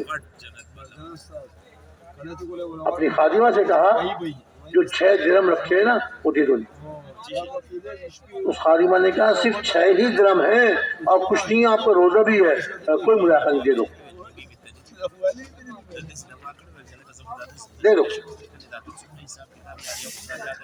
حکم تھا، 6 درہم اٹھائے جا کے دے دیے، دعائیں دے کے چلے گئے، یا پھر تیاری کر کے مسجد میں تشریف لے گئے نماز کے لیے۔ ظہر کی نماز پڑھی، مسجد میں رہے، عصر کی نماز پڑھی، مسجد میں رہے، روزہ تھا، مسجد میں رہے۔ غروب ہو گیا، سورج غروب ہو گیا، پانی وانی سے افطار کر لیا ہوگا۔ اب مغرب کی نماز پڑھ کے اطمینان سے سنتیں نوافل، گھر میں تو کچھ نہیں ہے، جو تھا وہ دے دیا۔ اب اطمینان سے جب گھر پہنچے، خادمہ نے کھانا لگا دیا، دسترخوان بچھایا، آئیے کھانا کھا لیجیے۔ کھانا گھر میں تو کچھ نہیں تھا۔ کہنے لگی جب آپ مسجد میں تشریف لے گئے تو میں گھر کی صفائی وغیرہ، جھاڑو، یہ وہ، میں نے آپ کا بستر جھاڑنے کے لیے جو چادر اٹھائی اس کے نیچے 600 درہم رکھتے ہیں. کتنے؟ 600 درہم. فرمایا کہ واللہ میں نے نہیں رکھے اور مجھے نہیں معلوم کہاں سے آئے. اللہ کے غیبی خزانے سے. جو اللہ کی راہ میں خرچ کرتا ہے اللہ اپنے غیب سے اس کو عطا فرماتے ہیں. تقوی اختیار کرتا ہے اللہ وہاں سے روزی دیتے ہیں جہاں سے وہم و گمان بھی نہیں ہوتا. 6 درہم اللہ کے نام پہ دے دیے، اب پلے کچھ نہیں ہے، اللہ نے اسی وقت 600 دے دیے. ایمان والے تو اللہ سے لینے والے ہیں، ایمان والے اللہ پہ یقین رکھنے والے ہیں، اللہ سے لینے والے ہیں. وہ دنیا کو نہیں دیکھتے، مخلوق کو نہیں دیکھتے، اعمال کرتے ہیں، اعمال کرتے ہیں، تقوی اختیار کرتے ہیں، استغفار کو لازم پکڑتے ہیں، اللہ غیر سے روزی عطا فرماتے ہیں. آج بھی اللہ رب العزت اپنی قدرت سے غیر سے عطا فرمائیں گے اگر ہم ویسے بن جائیں. ہم ویسے بن جائیں. اور اگر خدا نہ خواستہ عمل بگڑے تو اللہ تعالیٰ کی طرف سے پھر روک بھی آتی ہے. حضرت ابو ہریرہ رضی اللہ تعالیٰ عنہ ایک دفعہ تشریف فرما تھے. ان کے سامنے کسی نے کہہ دیا کہ جو آدمی ظالم ہو کسی پہ ظلم کرے، جو آدمی ظالم ہو کسی پہ ظلم کرے تو ظلم کرنے والے کو اس ظلم کرنے کا بدلہ اسی کو پہنچتا، اسی کو خمیازہ بھگتنا پڑتا ہے. ساتھ میں کیا کہہ رہے ہو کہ ظالم کے ظلم کا بدلہ خالی ظالم کو بھگتنا پڑتا ہے؟ نہیں، ظالم کے ظلم کرنے سے اس کا اثر سارے انسانوں پر پڑتا ہے اور نہ صرف انسانوں پر بلکہ جانوروں پر پڑتا ہے. پھر شاہ مایا ایک جانور ہے جس کا نام ہے خبارہ، عربی زبان میں اس کا نام ہے خبارہ. عرب ملکوں میں پایا جاتا ہے، ہمارے ملکوں میں اس کا اردو میں ترجمہ کیا ہے؟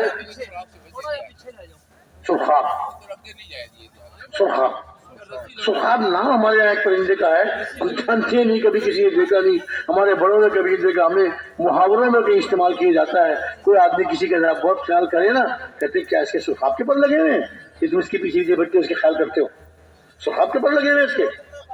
سرخاب ہمارے پایا جاتا ہے، عرب ملکوں میں پایا جاتا ہے. اس کا نام عربی زبان میں خبارہ.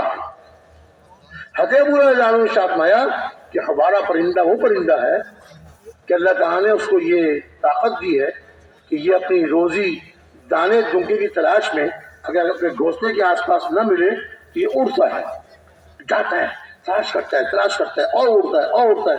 بعض دفعہ میلوں اڑتے چلا جاتا ہے اپنے دانے دنکے کی تلاش میں. تو ارشاد فرمایا کہ جب ظالم آدمی ظلم کرتا ہے اس کے ظلم کی وجہ سے اللہ تعالیٰ ناراض ہو کر بارش کو روک لیتے. یعنی کیا منشا وارک کیا ہوئی ان کی؟ حضرت ابو ہریرہ کی منشا کیا تھی کہ یہاں پر اس امت کا معاملہ اجتماعی ہے. یعنی ایک آدمی نے برا کام کیا اس کا اثر اسی کو ہوگا؟ مانا کہ نہیں، پوری امت کو ہوگا، اور نہ صرف انسانوں کو ہوگا، جانوروں کو بھی ہوگا. یہ امت اجتماعی ہے، اس کا ہر عمل اجتماعی ہے. اچھا عمل کریں گے پوری امت کے لیے اللہ تعالیٰ کی طرف سے بھلائیوں کے فیصلے ہوں گے، ان کی کامیابیوں کے فیصلے ہوں گے. برے عمل خدا خاص کریں گے تو ان کے لیے اللہ تعالیٰ کی طرف سے مصیبتوں کی پریشانی میں دروازے کھلیں گے. تو فرمایا کہ خبارہ پرندہ اپنے گھونسلے سے نکلتا ہے. اللہ تعالیٰ نے ظلم کرنے والے کے ظلم کی وجہ سے بارش روک لی. اب زمین میں گھاس پھوس نہیں اگ رہی، دانے نہیں اگ رہے. اب یہ پرندہ اپنے گھونسلے نکلتا ہے اور دانے دنکے کی تلاش میں اڑتا ہے، میلوں چلا جاتا ہے. اس کو اس کی اپنی خوراک نہیں ملتی. یہ مایوس ہو کر یہ پرندہ واپس آتا ہے، اپنے گھونسلے میں آ کے بیٹھ جاتا ہے، بھوکا. اس کو دانے دنکے نہیں ملے، یہ بھوکا اپنے گھونسلے میں آ کے بیٹھ جاتا ہے اور بیٹھے بھوک سے آخر یہ مر جاتا ہے. یہ خبارہ پرندہ جو مرا یہ ظالم کے ظلم کی. اس امت کا معاملہ انفرادی نہیں ہے، اجتماعی ہے. اچھے عمل کرنے والوں کے اعمال کا اثر ساری امت پہ پڑتا ہے، اور خدا نہ خواستہ اللہ نہ کرے برے کام کرنے والوں کے برے اعمال کا اثر ساری امت پہ پڑتا ہے۔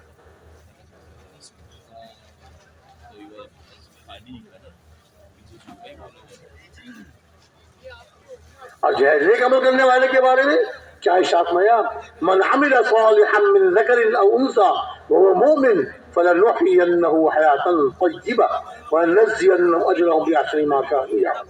جو آدمی نیک عمل کرے، مرد ہو یا عورت، جو آدمی نیک عمل کرے مرد ہو یا عورت،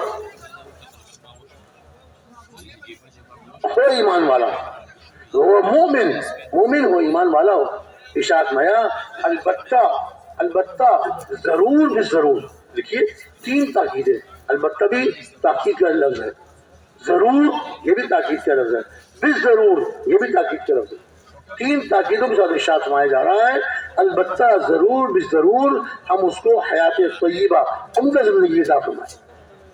مومن ہے اور نیک عمل کر رہا ہے، مومن ہے اور نیک عمل کر رہا ہے، البتہ ضرور بھی ضرور ہم اس کو حیات طیبہ عطا فرمائیں،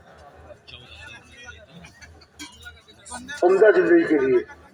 اور دوسرے لفظوں میں یہ کہیے مستقبل اچھا کرنے کے لیے، اور دوسرے لفظوں میں اور دوسرے لفظوں میں آج کل کی زبان میں فیوچر، اپنا مستقبل اپنا فیوچر اچھا کرنے کے لیے آج دن رات محنت کرتے ہیں، میرے بچوں کا مستقبل اچھا ہو جائے، میرا مستقبل اچھا ہو جائے، میرے بچوں کا، میں مر جاؤں گا دنیا چلا جاؤں گا میرے بچے خوشحال ہوں۔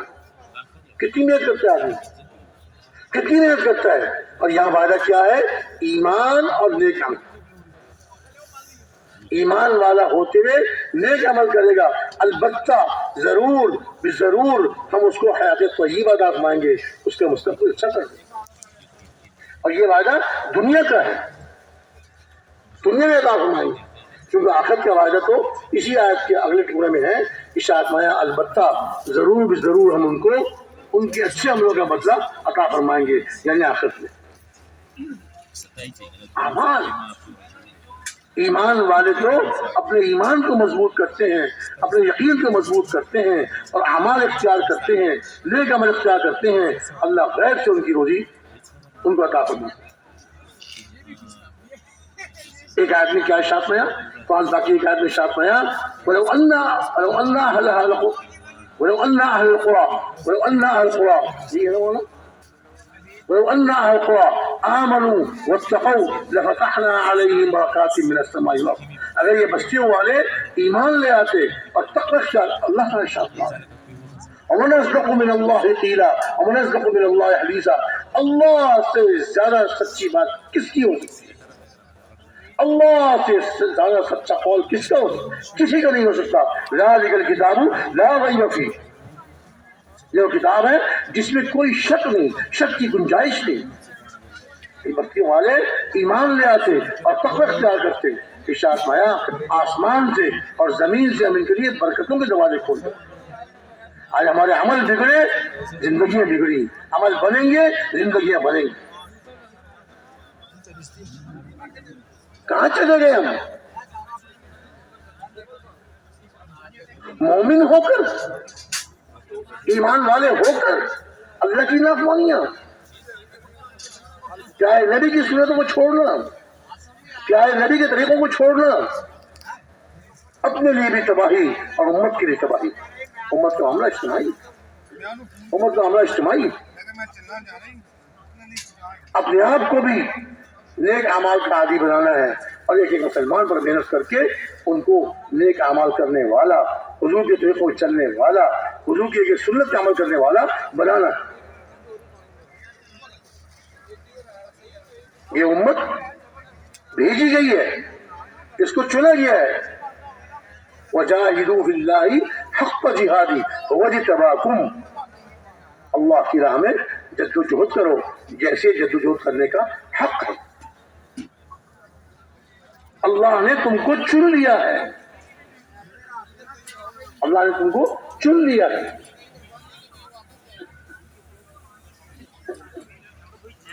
ہم محنت کرنے والے بنے تو صحیح، جیسے بھی کرنے کا آتا ہے۔ دیکھیے جو تو محنت نہیں کر رہے بیچارے وہ تو ان کا تو ذکر چھوڑ دیجیے، جو محنت کر بھی رہے ہیں تبلیغ والے کہلاتے بھی ہیں اب وہ ہفتے کی 2 گشت، مہینے کا 6 روزہ، سال کا چلہ لگا رہے ہیں، لیکن یہ کافی نہیں ہے۔ وجاہدوا فی اللہ حق جہادی میں نہیں آتا، اس محنت کا حق ادا کریں۔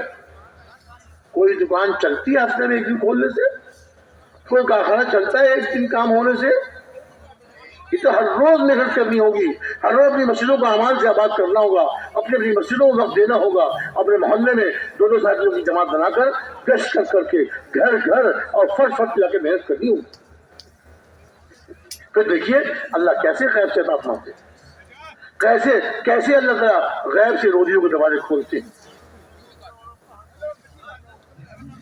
عقلیں حیران رہ جائیں گی، ہم تو محنت پوری کر رہے ہیں، پورا دن کھپتے ہیں دکان میں، اور یہ تھوڑا سا بیٹھتے ہیں اللہ کو دے رہے ہیں، ہم جائیں کہ اللہ دکھائیں گے، دیکھنے والے دیکھیں گے کیسے اللہ کو غیب سے روزی دے رہے۔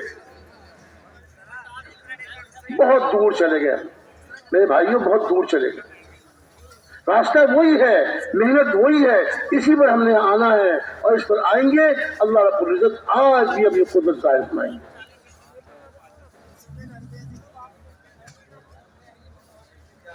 دیکھیے اور باقی آیت میں کیا ارشاد فرمایا، وَإِن تَصْبِرُوا وَتَتَّقُوا لَا يَضُرُّكُمْ كَيْدُهُمْ شَيْئًا إِنَّ اللَّهَ بِمَا يَعْمَلُونَ مُحِيطٌ، إِنَّ اللَّهَ بِمَا يَعْمَلُونَ مُحِيطٌ۔ اگر تم صبر کرو اور تقوی اختیار کرو، ہر جگہ تقوی، صبر کرو اور تقوی اختیار کرو، تو ان غیروں کے مکروں کا تم کو کوئی نقصان نہیں پہنچے گا۔ ان کے مکر، ان کی سازشیں، ان کی اسکیمیں تمہیں کوئی نقصان نہیں پہنچائیں گی۔ یقیناً اللہ تعالیٰ جو کچھ یہ کر رہے ہیں اللہ ان کا احاطہ کرنے والے ہیں۔ اعمال پر حفاظت، اعمال پر رزق، اعمال میں حفاظت، اعمال میں رزق، دشمنوں سے حفاظت، گھروں میں برکت، روزی میں برکت، اعمال پر۔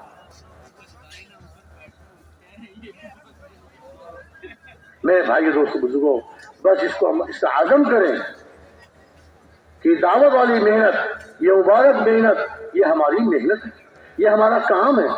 ہمارے حاجی عبدالوہاب صاحب رحمۃ اللہ علیہ یہ جملہ اکثر اپنے بیانوں میں ارشاد فرمایا کرتے تھے، میرے بھائیوں اس کام کو اپنا کام بنا لو۔ سنو گا بہت سارے سامنے بیٹھے ہوئے جو حاجی صاحب کی زیارت بھی، ان کے بیانات بھی سنے، یہ جملہ اکثر ان کے بیانوں میں ہوتا تھا اور بار بار فرمایا کرتے تھے، میرے بھائیوں اس کام کو اپنا کام بنا لو، میرے بھائیوں اس کام کو اپنا کام۔ یہ فرماتے دنیا سے تشریف لے گئے۔ اس کام کو اپنا کام بنا لیں، اس کو اپنا اوڑھنا بچھونا بنا لیں۔ کیا ہم دنیا کے پیچھے پڑ گئے، کیا ہم چیزوں کے پیچھے پڑ گئے؟ وہ تو اللہ تعالیٰ اپنے غیب سے فرمانے والے ہیں۔ ٹھیک ہے دنیا کام کرنے ہیں، روزی کمانی ہے، اسباب اختیار کرنے ہیں، لیکن بات کیا ہے اس محنت کو، اس مبارک محنت کو، دعوت والی مبارک محنت کو جو حضور پاک حضور اکرم صلی اللہ علیہ وسلم کی محنت ہے، اس محنت کو اپنی محنت بنا لیں، اس کام کو اپنا کام بنا لیں، اس کو اپنی زندگی کا مقصد بنا لیں۔ جیوں گا تو اس کام کو کرتے کرتے، اور میری موت آئے گی تو اس کام کو کرتے کرتے۔ تیار ہے اس کے لیے آپ سب؟ کون بھائی تیار ہے بھائی ساری زندگی اس کام کو کرنے کے لیے؟ تھوڑے لوگوں نے ہاتھ اٹھائے بھائی، یا مجھے نظر نہیں آ رہا شاید، کیوں مولانا سب ہاتھ اٹھا رہے ہیں بھائی؟ کون تیار ہے ذرا بتا دیں بھائی، اللہ کو دکھا دیں، اللہ کا اپنا عزم ظاہر کر دیں اللہ کے سامنے۔ ہاں ماشاء اللہ طے کر لیں، ہمارے یقین کی تبدیلی